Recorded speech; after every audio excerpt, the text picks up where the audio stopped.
بسم اللہ الرحمن الرحیم۔ شروع اللہ کے نام سے جو بڑا مہربان نہایت رحم والا ہے۔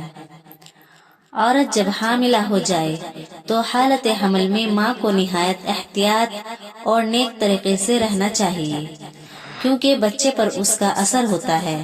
بس اگر ماں نیک ہوگی بچہ بھی نیک ہوگا، اور اگر ماں کی عادت خراب ہوگی تو بچے کی بھی عادت خراب ہوگی۔ عام طور پر یہ تصور کیا جاتا ہے کہ اولاد کی تربیت کا کام اس کی پیدائش کے بعد شروع ہوتا ہے، لیکن نہیں، اسلام یہ کہتا ہے اس کی تربیت کا وقت حمل قرار پانے کے بعد ہی شروع ہو جاتا ہے۔ تو سب سے پہلے ذمہ داری شوہر پر آتی ہے کہ شوہر اپنی بیوی کے منہ کے اندر جو بھی لقمہ رکھے وہ حلال ہی کا ہونا چاہیے۔ یہ اس لیے کہ جیسا کھانا ویسا خون بنے گا، ویسا گوشت بنے گا، اور ویسی بچے کی فطرت بنے گی۔ اس لیے قرآن مقدس میں رب کریم نے فرمایا، کلوا من الطیبات وعملوا صالحا، پاکیزہ چیزوں میں سے کھاؤ اور نیک عمل کرو۔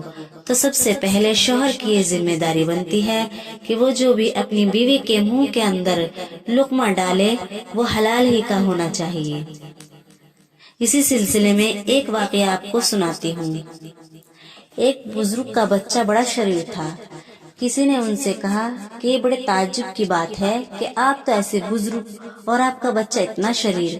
تو ان بزرگ نے کہا کہ ایک دن میں نے ایک غیر محتاط امیر کے گھر کھانا کھایا تھا، اس سے نفس میں ہیجان پیدا ہوا۔ اس وقت میں اس کی ماں کے پاس گیا اور حمل قرار پا گیا، تو یہ بچہ اس مستثنا غذا کا ثمرہ ہے۔ اللہ اکبر! اس سے معلوم ہوا کہ حمل قرار پانے کے وقت والدین کی جو حالت ہوتی ہے اور وہ جس صفت کے اور جس عادت کے ہوتے ہیں اس کا بھی اثر بچے پر آتا ہے۔ دوسرے یہ کہ وہ اپنی بیوی کو خوش رکھے، اس لیے کہ جب وہ بیوی کو خوش رکھتا ہے تو بیوی کے اندر چڑچڑاپن نہیں آتا اور بچہ بھی خوشگوار پیدا ہوتا ہے۔ تیسرے عورت کی ذمہ داری بنتی ہے کہ وہ باوضو رہے، کیونکہ جب وہ باوضو رہے گی تو درود شریف، استغفار، ذکر اذکار میں لگی رہے گی اور قرآن کی تلاوت کرتی رہے گی، کیونکہ اس بچے کا دماغ میں قرآن کی برکتیں بیٹھتی چلی جاتی ہیں۔ تاریخ اس بات پر گواہ ہے کہ جب ہم اولیاء کرام کی زندگی کا جائزہ لیتے ہیں تو ان کی تربیت کے اندر اگر کسی طرح کا رول نظر آتا ہے تو وہ ان کی ماں کا نظر آتا ہے۔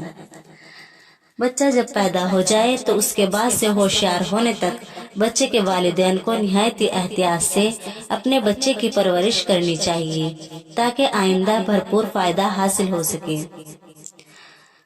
جب بچہ دنیا میں آ جائے تو سنت کے مطابق بچے کو نہلا دھلا کر پاک کر دے اور دائیں کان میں اذان، بائیں کان میں تکبیر کہے۔